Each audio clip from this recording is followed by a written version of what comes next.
The streetlights flickered across Ellis Thornton's garage, casting long, cold shadows over polished tools and gleaming car parts. He sipped black coffee slowly, deliberately, the bitter liquid grounding him. No tears, no shouting. His wife, Valerie, had vanished the night before, and the betrayal he discovered, hotel receipts, men's cufflinks, and dashcam recordings, was unforgivable. He placed a note on the kitchen counter. "I'm gone. Good luck to you and your lover." Then he moved to the garage, torque wrench in hand. Today, he would turn betrayal into a meticulous demonstration of cause and effect. He crouched by Valerie's white Porsche SUV and removed the valve cores from all 4 tires, listening to the simultaneous hiss. A symphony of consequence. Ellis stepped back, appreciating the scene. His garage, once a single-car space, had grown into a respected restoration shop trusted by judges, doctors, and senators. Today, he would wield that skill not for engines, but for justice. 3 days ago, he discovered the affair. He had not reacted impulsively. He studied every clue, every irregularity, every act of deception. He traced financial mismanagement, studied dashcam footage, and noted the precise moment she and Reed Walters, her accomplice, planned to defraud him. He calculated, documented, and planned. He checked the time-stamped photos, dashcam backups, and bank statements. Every variable was considered. Valerie's impatience and greed would be his leverage. His smirk was small, almost imperceptible. Today was the first act. By sunrise, the stage was set. Ellis spent the day mapping his moves. Every transaction, every suspicious behavior, every overlooked detail became a part of a larger plan. He called Steve, a retired police officer now in bank security, to ensure every step remained legally compliant. "Ellis, are you sure?" Steve asked. Ellis only smiled. "Timing is everything. Patience is everything. They'll believe they're ahead." By evening, the first phase was ready, freezing Valerie's secondary cards, restricting joint accounts, and strategically placing legal documents for leverage. Russell, a former Marine and trusted friend, would act as a wealthy investor interested in Reed's fraudulent health scheme. Every detail calculated. Every move timed. Valerie and Reed were blind in their hubris. They saw only potential gain, never the trap slowly tightening around them. Ellis observed, sipping his coffee, feeling satisfaction in the precision of cause and effect. The community, blissfully unaware, continued their routines, unaware that betrayal and reckoning were converging. The sun set on Ellis' garage, painting the concrete floor in gold and shadow. The clock ticked steadily. He was ready. The performance would begin at sunrise. The morning arrived, crisp and charged with tension. The Porsche tires deflated silently. The garage was quiet except for the subtle hiss of air escaping. Ellis executed Phase 2, deflating pride, freezing financial tools, and asserting legal control over joint assets. Valerie's smugness would soon crumble, but she wouldn't see it coming. Russell, playing the role of the naive millionaire, met Reed Walters with feigned enthusiasm. The conversation, a blend of charm and subtle manipulation, drew Reed into a trap, dangling the promise of wealth. Each handshake, each glance, was a calibrated move. Ellis monitored the plan from the garage office.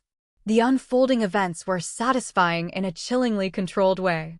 Valerie assumed complete control of what she thought she had earned: house, money, and freedom, but the groundwork of their ruin had already been laid. Each unguarded moment, each assumption of power, fed into Ellis' meticulous orchestration. The first cracks appeared when Valerie attempted to use the Porsche and discovered it gone, replaced by legal paperwork for company asset inspection. Panic set in, visible in every step and gesture. Ellis smiled, watching as impatience met calculated patience. Reed attempted to navigate the investment scenario with Russell, unaware the lottery-winning persona was a ruse. The trap tightened. Misplaced confidence and greed accelerated their downfall. Ellis sat back, letting the suspense build. The audience, Valerie, Reed, the neighborhood, would soon witness the first public act of justice. The stage was set. The community barbecue loomed, bright and bustling, filled with oblivious neighbors and the scent of grilled food.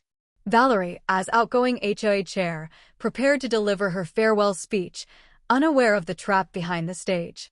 Reed followed, confident, calculating. Ellis, at his booth, adjusted hidden cameras and projectors, appearing busy while orchestrating chaos. Every detail, projection angle, screen brightness, sound levels, was perfect. The countdown had begun. As Valerie began speaking, the projector illuminated the screen. Intimate photos, dashcam footage, and financial evidence played in a relentless sequence. Murmurs spread. Confusion, horror, and disbelief rippled across the crowd. Reed froze, speechless. The community's attention sharpened like a spotlight, exposing years of deception. Charts animated to reveal their scams, funds misappropriated, and manipulations of HOA resources. Background music, a satirical march, accentuated irony and judgment. By the end, the narrative of their betrayal was undeniable. Neighbors gasped, some filmed the display. Valerie and Reed were cornered, their public persona shattered. Boos and murmurs replaced applause.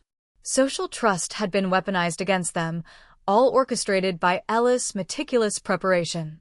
Ellis, calm and composed, observed the chaos, savoring the justice without gloating. This was the culmination of planning and patience. Every move had been precise. Every response anticipated. The stage for true consequences was set. Valerie and Reed's world collapsed. Legal notices, frozen accounts, and public humiliation converged. The community's judgment was swift. HA audits, police interventions, and exposure on local media sealed their fates. Reed's fraudulent wellness venture crumbled under scrutiny. Valerie's luxury lifestyle became impossible to maintain. Social disgrace and mounting legal consequences overtook her. The house was seized at auction due to unpaid mortgage obligations and debts accrued from Ellis' clever financial maneuvering. Every asset she believed she controlled was now a burden. In the garage, Ellis and Russell watched, quietly satisfied. Each step, deflating tires, freezing accounts, orchestrating Russell's deception, had executed perfectly. The climactic public exposure and cascading legal consequences ensured that Valerie and Reed faced proportional reckoning. Ellis allowed himself a quiet victory sip of coffee. Not revenge for malice, but justice administered with patience, skill, and precise timing. His life, though scarred by betrayal, was now reclaiming order and dignity. Weeks later, the community settled into equilibrium. Valerie and Reed vanished, their legacy of greed and deceit replaced by cautionary tales. Ellis reclaimed the house at auction and expanded Old Dog Garage, mentoring apprentices and restoring classic cars. He polished his 1969 Mustang Mach 1, once a pile of rust, now a masterpiece, a mirror to his own life.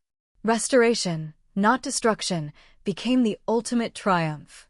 The Hermes scarf Valerie once treasured hung on the garage wall, a symbol not of vanity but of lessons learned.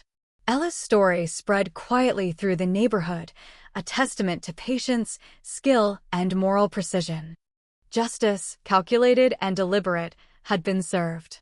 He drove along the coastline, engine roaring, the sun reflecting off polished metal, his heart lighter, self-worth restored. No longer a man betrayed and powerless, he was a craftsman, a hero in his own right, and a man who understood that life, like machines, requires care, attention, and integrity. The road ahead was open, bright, and his to reclaim.